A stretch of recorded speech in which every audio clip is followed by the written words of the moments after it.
오늘 우리에게 주시는 하나님의 말씀은 에스라 8장 1절에서 20절까지 말씀입니다. 오늘은 15절부터 20절까지만 읽겠습니다. 일부 요약해서 읽겠습니다. 15절. 백성과 제사장들을 살핀즉 그 중에 레위 사람이 한 사람도 없는지라.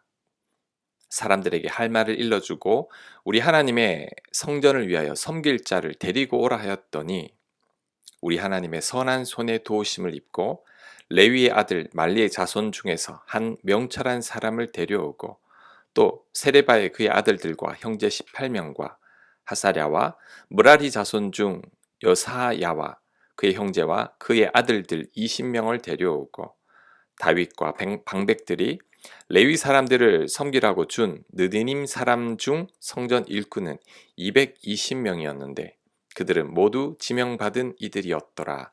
아멘. 에스라가 바사에 페르시아에 거주하는 유대인들을 대상으로 2차 귀환을 준비했지만 성전에서 일하는 레위 사람들이 한 명도 없었습니다. 1차 귀환 때도 레위 사람의 수가 적었는데 2차 때에는 아예 한 명도 없었습니다. 왜 그럴까요? 성전에서 일하는 게 쉽지 않기 때문이죠.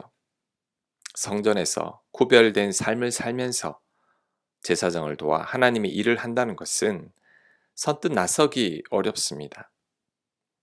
게다가 지금 살고 있는 풍요로운 페르시아 땅을 떠나 척박한 유대 땅으로 가고 싶겠습니까? 아무리 레위 사람이라고 할지라도 지원하고 싶지 않을 겁니다. 하지만 성전에서 일할 레위 사람들이 절대적으로 필요합니다. 1차 귀환 때도 인원수가 적었기 때문에 레위 사람들이 많이 충원되어야 합니다. 그래서 에스라는 지도자들을 불러서 레위 사람들을 데려오라고 말하면서 보냅니다. 그랬더니 하나님의 선한 손의 도우심으로 지원하는 레위 사람들이 39명이나 생겼습니다. 그 외에도 성전에서 일하는 일꾼도 220명이나 되었습니다. 1차 귀환 때에는 5만 명의 귀환자들 중에서 레위인이 74명 뿐이었는데 2차 귀환 때에는 1,500명 정도의 귀환자들 중에서 레위인이 39명이나 되었습니다. 1차 때에 비해서 아주 많은 숫자의 레위인들이 귀환하게 된 거죠. 이렇게 많은 레위인들이 귀환을 결정하게 된 이유가 뭘까요? 18절에 그 답이 나옵니다. 하나님의 선한 손에 도우심을 입었기 때문입니다. 하나님의 선한 손에 도우심으로 많은 레위인들이 지원하게 된 거죠.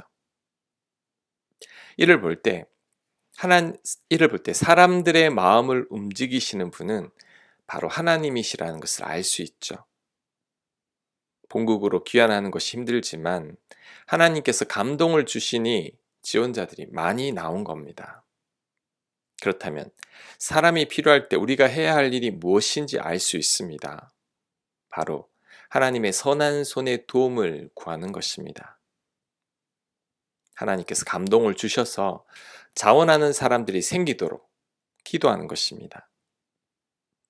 예수님께서도 비슷한 말씀을 하셨죠. 추수할 것은 많되 일꾼이 없으니 추수할 일꾼을 보내달라고 하나님께 기도하라고 했습니다. 누가복음 10장 2절입니다.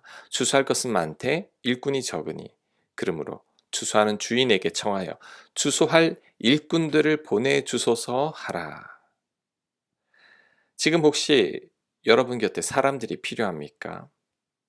어떤 일에 적임자가 나타나지 않습니까?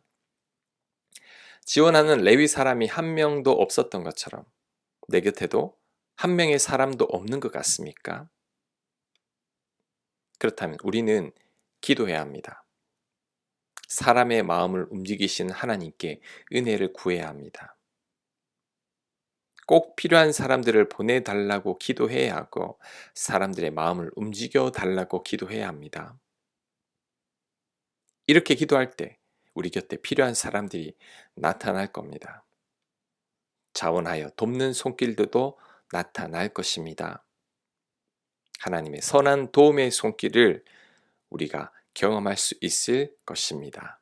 아멘. 하나님, 사람의 마음을 움직이는 하나님께서 우리 곁에 꼭 필요한 사람들을 붙여 주옵소서. 많은 일꾼들이 필요하오니 하나님 보내 주시옵소서. 각 가정마다 필요한 사람들이 있사오니 하나님 붙여 주시옵소서. 이 모든 말씀 예수님 이름으로 기도합니다. 아멘.